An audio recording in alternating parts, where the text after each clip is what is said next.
back to my channel, and if you're new here, welcome. My name is Cheyenne, and today I will be teaching you how to nail your self-introduction lesson. So it is officially jet season, okay? And actually the first wave of jets come next month in April.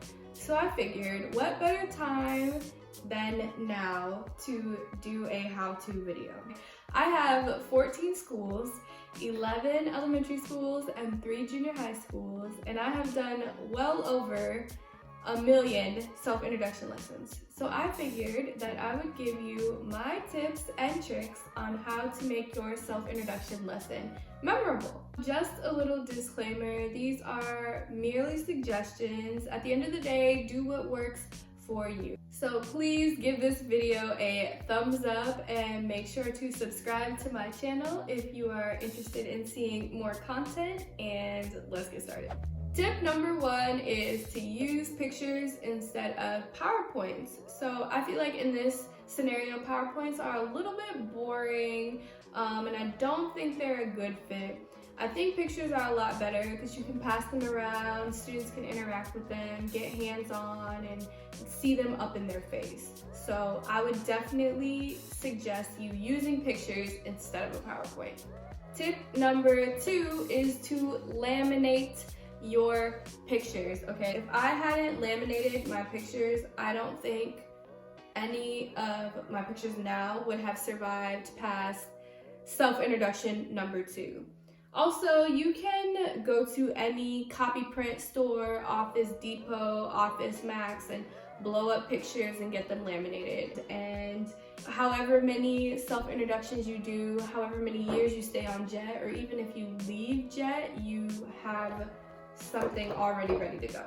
Tip number 3 is to bring tangible items. I don't care what age they are, students love touching things and it keeps them engaged. So for example, I brought American money with me, and this has got to be by far my most popular item in my self-introduction. I also collect postcards, and so I brought my postcards with me. As you can see, they're not laminated and they're definitely feeling that wear and tear after seeing all those students. So being able to pass around things like money and postcards will definitely keep your students engaged. Tip number 4 is to tailor your information to your specific grades. So for example, I'm not going to speak to my 3rd graders the same way that I speak to my 8th graders, right? So you want to make sure that, especially with your younger students, you are using smaller words, you are using bigger gestures, you are using less vocabulary and shorter sentences, right? You want them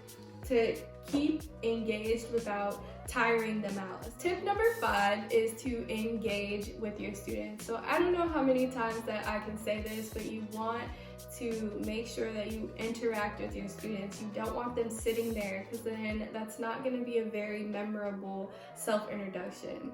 So the way that I engage with my students is to ask them questions. Before I show them my picture of the American flag, I always ask them, where do you think I'm from? And the responses are always interesting, but at the same time, it keeps them talking, it gets them talking, and it makes them speak in English, and it's just one of the best ways to have your students warm up to you a little bit. Another way to interact with your students is to ask them questions about themselves. So in my self-introduction, I talk about my food preferences, and sometimes, I'll ask to a certain student or just all students, oh, what kind of food do you like? Do you like hot dogs? I like hamburgers, that kind of thing. Make them raise their hand, make them do something so they aren't just sitting there. I cannot stress that enough. I think that should have been tip 1, is to be interactive. Tip number 6 is to keep the Japanese to a minimum. So even if you are fluent, this is English class and you want your students to speak in English. So I don't know any Japanese. I didn't know any Japanese before I got to Japan or anything like that. But over time, since I've been doing my self-introductions, I have been picking up some words. So for example, this is a picture of me and my friends during graduation. And the Japanese word for friend is tomodachi, but you know, when I show this picture, my students will be like, oh, Cheyenne Sensei and her tomodachi. And I can say, oh yes, I know you said the right word, but tomodachi in English.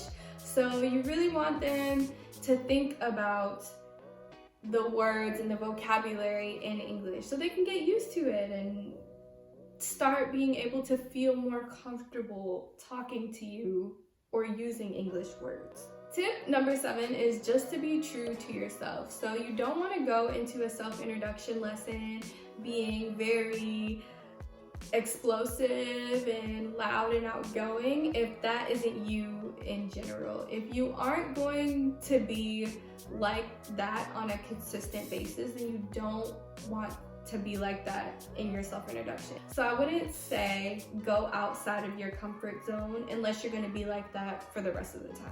Tip number 8 is to practice, okay? You're gonna have a little bit of time before you actually have to go to work when you get to Japan. And so I think that is the perfect time to practice your self-introduction because you don't wanna go to class and be like, you wanna make sure you have your pictures all ready to go or your PowerPoint all ready to go. You wanna make sure that you know what topics you're covering. Sometimes you're gonna have classes where the teacher wants you to do your self-introduction for the whole 45-50 minutes, or sometimes you're gonna have teachers who want you to only do it for 5 minutes. So you wanna make sure you are being flexible and you are able to touch on the topics that you think are most important. Tip number 9 is just to have fun. It's going to be nerve-wracking, especially if this is a new environment for you, if this is the first time that you've done something like this. Your first introduction, you're gonna stumble over your words, you're gonna crack some jokes, they're not gonna hit. Things are gonna go a little rocky, but that's okay. You're gonna take it for what it is. You're gonna go back and you're gonna tweak, and for your next introduction, you're gonna make sure that everything runs a little bit smoother, because I can tell you my first self-introduction was not that great. I was very nervous. I thought I was meeting 3rd graders. I was actually meeting 9th graders. So you just have to make sure that you're flexible. And at the end of the day, like, it's okay. And your students are excited to meet you regardless. So make sure just to have fun. Like, nothing's gonna be like perfect straight off the bat. So just relax and have fun. So that's it for the video. Those are my tips for a memorable self-introduction, and I hope you really enjoyed. Let me know down below what type of topics you plan on covering in your self-introduction, or even if you have extra tips, leave them down below so everyone else can see them as well. And I just wish you so much luck on your self-introduction. It's gonna be great. You're gonna have fun. Stay true to yourself. Follow these tips, and I will see you in the next video. Bye!